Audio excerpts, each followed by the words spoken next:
I'd like to introduce now Rosa Alejandra. Hi, how are you? Hi. So nice to meet you. It's so nice to meet you too. I was just telling her how beautiful her hair was. Thank you. Thank you very much. And we got into another genre here. We have an author, and she's got a book that is really interesting and really helpful.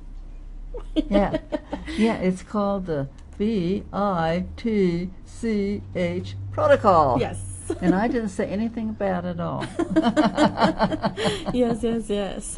Tell us about this. Absolutely. Well, this is a book that has been brewing in me because first let me tell you, I am what you can call a life coach, but I really refer myself as the freedom agent. Freedom is really my core value. And I see so many women suffering from victimization constantly, They don't know how to take responsibility for their life. They blame everything on the husband, or they make excuses because of the kids. The point is that they don't really but they don't really grow up here and start living their life because they hide and shield themselves behind everything else. Yes. They're too afraid and they don't recognize the fears, and they rather put it on other people. So the other thing is that a lot of women, I know we're emotional beings, and we use that also as a as a crutch, and we take everything in and we victimize ourselves. Like, for example, if you were to say something about my shirt that you didn't like, all of a sudden my day would be ruined, right? Because you're supposed to like me. Not everybody is supposed to like us, and you should be okay with it as long as you like yourself. Hey, right? Just my philosophy. Thank you. Keep going. So that is why this book appeared, and I did this title on purpose, because this is a connotation. Did I say that word right? that is told to many women, especially when they want to step up and do something with their life. Mm-hmm. All of a sudden, everybody else around them starts calling them names, or they don't like them, or you're too stuck up, or you're the B word, whatever. And the thing about this book is it's helping you take all that negativity and turn it into positive. Use it. Everything that's thrown at you, you can use it if you know how. So this is not just a book. This is really a workbook. It has a lot of exercises. The thing is that you have to be willing to get into it and really work on yourself. Since chapter 1, you're already doing work on yourself. It's a very quick read. You can read it probably in half an hour, but it's not going to do you any good. The way to read this book, you have to read one chapter a day, or maybe one chapter every other day, because you're going to have to digest what just happened on chapter 1. Right. Yes. So, and I changed, the meaning of this word. It's beautiful, intelligent, talented, confident, happy. Wow. So you have to do that with everything that's thrown at you in life. You have 80% of your happiness is based on your perception of what happens to you, and you get to change it. And so this is my way of giving women the power and the control over their lives. That's what this is. What is really hard is that so much negativity is taught to you as a child, and you have to rise above that. Yes. And it's really hard. And I know with mates or husbands, they don't even know they're doing it. They can be very cruel. They can say, you don't do that right. You're not. And it's very hard to live through that. It is, and it's so funny you mentioned that. That's actually part of the very first chapter, is teaching you that everything you know about yourself has nothing to do with yourself.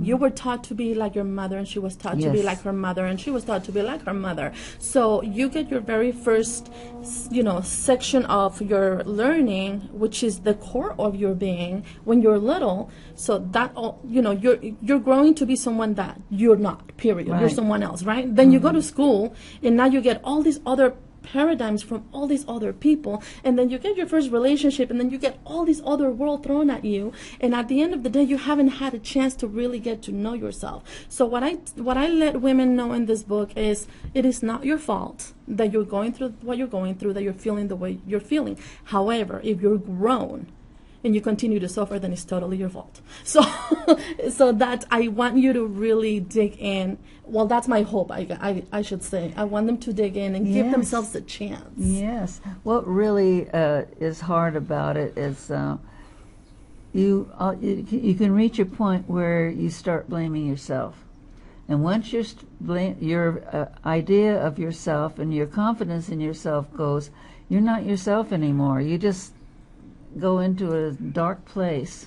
Yes and no, in the sense of depending how you do it. If you do it in a victim way, yes, it's going to completely destroy you. But if you do it in an empowering way, to where, you know what, this happened to me because I allowed it. How is that not going to happen again? You're blaming yourself. You're taking all of the responsibility, but you're saying, if it's my fault, then that means I have control over it. How am I going to stop it from happening from this point on? What are my rules of engagement from this point on? What are my non-negotiables? If this man came into my life and he is mistreating me, and I'm sitting here saying, oh, he's going to change, he loves me, you're already settling. At that moment, you're settling. If something doesn't align with your soul, if something makes you shrink inside, you shouldn't even be dealing with it, period. No, you know, we have to learn to say no. Right, and saying no, it's okay. Yes, you're not gonna have many fans and many friends, but do you want to have friends and be miserable, or do you want to be a little bit, you want to up level your circle and feel a little bit more happy, So your environment has a lot to do with how you feel. Yes, definitely. But you're the only one that can step out of that environment or stay in. Nobody can force you. So at some point, like I said, as women, we have to take ownership of that, and not in a victimized way, but in an empowerable, way. This happened. What am I going to learn from it? How is this not going to happen again? And from this point on, how am I going to approach the situations? Absolutely wonderful. My gosh, I'm so glad you came. Thank you. This is exactly what my philosophy. Yes. That you have to. You can't let other people hurt you. Right. And you've got to reach the point. Can't. Yes, you reach the point where you say, "Okay, I'm through with that." And to me, what I had to do with mine is to say, "Okay, I'm not going to let that hurt me. You can go ahead and talk and do all you want to. It doesn't have anything to do with me." Exactly. So that's you got to get to the point where you have to start defending yourself and getting your confidence up. And believe it or not, the key to getting your confidence up is just learning to have a relationship with yourself. Getting to know who you are. Yeah. Once you get to know who you are, no matter what kind of balls are thrown at you, they're not even going to face you. They're going to fall like if you had butter on you, because you know where you stand. You know what you're willing to do, what you're not willing to do.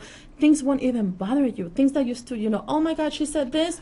You'll be like, oh, she said that. Ay, pobrecita, forget it. And then seriously, you'll start actually having more empathy for those people, because you'll understand that they're where you're used to be. And you're going to want to help them, because it's like, I know how it feels to be that miserable. That's for sure. I'm sorry you're so unhappy. Let me tell you, I am like my best friend. I love myself, and I know I can help you love yourself too. And if you don't love yourself first, you can't love anybody else. You can't, and you won't know when you're being mistreated. It's your responsibility to teach others how to treat you. It really is, right.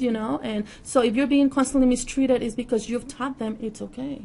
Now, on top of the book, do you teach any classes or something on this? Yes, actually I do. I'm going to have a free workshop next Tuesday, which is May 15th. I think May 15th at 6:30 p.m. It's going to be at her space here in Fresno, and that is on my website. And I just drew a blank, and that's actually, it's called Your Life, Your Rules. That's the name of the workshop. So the purpose of that workshop is for you to connect with yourself, to also connect with the very unhappy place of your life, and why have you been unhappy? What have you tried to do about it? Because the thing about it too is that so many people are wishful thinkers. I wish I had this. Oh my God, I want to do this. Oh, I'm so unhappy with this. But when it comes to doing the work, they don't want to do it. So get real with yourself. Find out if really you are that tired, because you don't change unless you're sick and tired of being sick and tired. And it's sad that we have to get to that point of misery, but some people have to in order for them to actually change. So that workshop is to help them find out what they truly want. And it's going to help them in later life, because I know so many seniors, they think, I'm a certain age now, I got to have these different clothes, and I've got to be quiet, and I don't wear makeup anymore, and I'm sick, and I don't have value. Yeah, and they really have to work to say, age is not going to stop me from being who I am, and you don't have to do what other people do. If you like I do, I don't dress like a senior. And you shouldn't. You should dress however makes you happy. Right. Okay, before you leave, would you write down there for me, because I might have some girls at the church and things that might like to come to that. Absolutely, Yeah. yes. And if anybody wants to get a copy of the book, they can go. Can I say the word, or should you just type it on the screen? Because it's not B.I. or anything. It's thiswordprotocol.com. That's where you can find it. I don't know if I'm allowed to say the word. Well, as long as it's not the person. No, not at all. No, this is how to basically, if you're gonna be called names, own it, be the queen at it, and just move through your life and do you. Focus on you. It's all about self-love. Get in front of that mirror and have a conversation with that woman in the mirror that's been missing you because you're so busy living externally, and that woman is just in the mirror constantly feeling lonely. That's why every time you look in the mirror, you don't recognize her. Wow. Kid, you got it. I'm so glad you're going to have that workshop. Thank you. And people, good Lord, women, buy this. It's going to take away a lot of pain in your life, right? It is, and it's such a simple and small book. It really is. And can I show off a little bit? Sure. Okay. So the book actually 2 days ago went to the UK and went to Canada. So it's officially international. So this is right here in your backyard, Fresno. So if you're not getting it, I don't know what your problem is. We need to do? We need to film you doing a class that some people won't be able to actually come. Oh, that would be nice. You can also put it on Facebook or someplace, that's an YouTube idea. or something, and at least give them an idea of what you're trying to get across. Yes. That's a very good idea. I'll definitely do that. Okay. Thank you so much. Okay. Thank you. Thank you so much for So coming nice to meet you. in. Thank you. Thank you for the opportunity. Very pleased with your beautiful book. Thank you. Okay, you take care now. Thanks. We'll be right back.